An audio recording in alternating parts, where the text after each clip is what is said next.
Eight grade कक्षा 6 पाठ 10 गति एवं दूरियों का मापन। तो इसमें शुरू करना है। प्राचीनतम से अत्याधुनिक परिवहन के साधनों के नाम लिखिए। तो ये लिखना है, प्राचीन समय में परिवहन के साधन पशु, नावें तथा जहाज थे।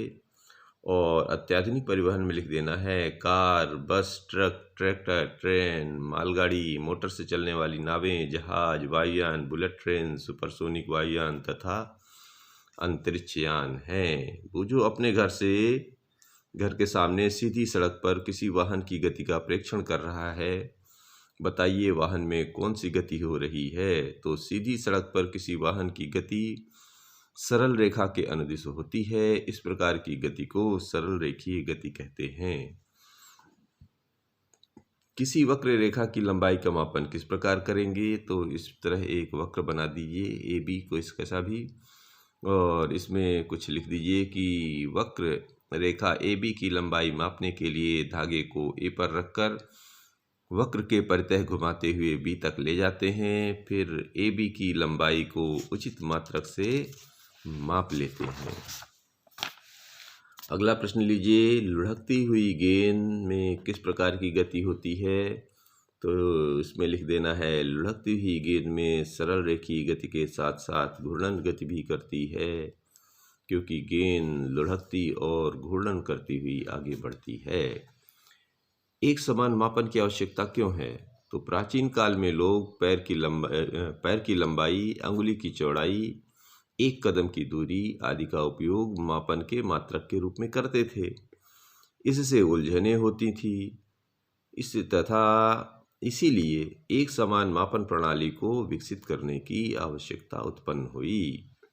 इन वस्तुओं को स्थिर तथा गतिशील वस्तुओं में वर्गीकृत कीजिए। तो लिख दिया है, लुढ़कती हुई गेंद, टेबल, चलती रेलगाड़ी, मेज, घर, उड़ती चिड़िया, दीवार, घड़ी, घड़ी की सुइयां। तो इधर ध्यान से देखिए, ग्राफ बना हुआ है स्थिर वस्तु और गतिशील वस्तु। तो स्थिर वस्तु में लिख देना है टेबल, मेज, घर, दीवार, घड़ी, और गतिशील वस्तुओं में लिख देना है लुढ़कती हुई गेंद, चलती रेलगाड़ी, उड़ती चिड़िया, घड़ी की सुइयां आदि।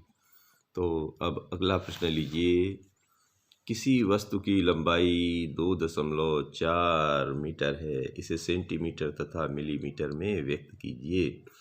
तो जी ये पैमाना होता है 1 मीटर बराबर 100 सेंटीमीटर। तो 1 मीटर बराबर हो जाएगा 1000 मिलीमीटर।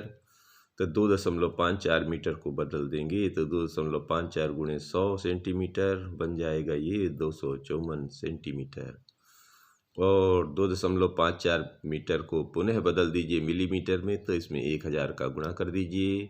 और जब 2.54 में 1000 का गुणा होगा तो ये दशमलव हटकर एक शून्य एक्स्ट्रा बढ़ जाएगा, तो बन जाएगा 2540 मिलीमीटर।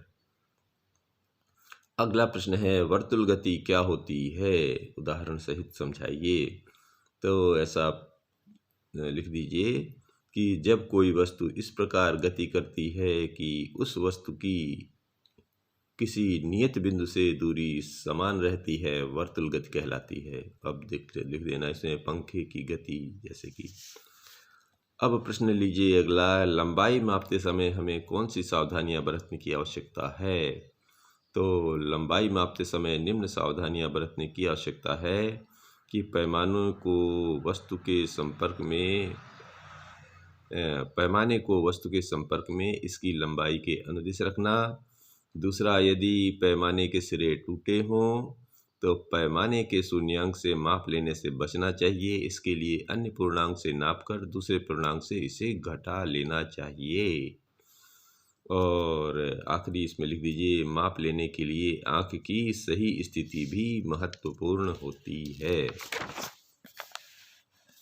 अगला प्रश्न लीजिए, इसी में आवर्ती गति क्या होती है, कोई 5 उदाहरण भी दीजिए एवं चित्र भी बनाइए। तो इसमें लिख देना है, ऐसी गति जो निश्चित समय अंतराल के बाद अपनी गति को दोहराती है उसे आवर्ती गति कहते हैं। उदाहरण ले लेना है, सरल लोलक की गति, वृक्ष की शाखाओं का इधर उधर लहराना, झूला झूलते बच्चे की गति, सितार की डोरियों की गति और बजते समय ढोलों अथवा तबलों की झिल्ली की गति। और इस तरह एक लोलक बना देना है और उसमें लिख दीजिए सरल लोलक की गति।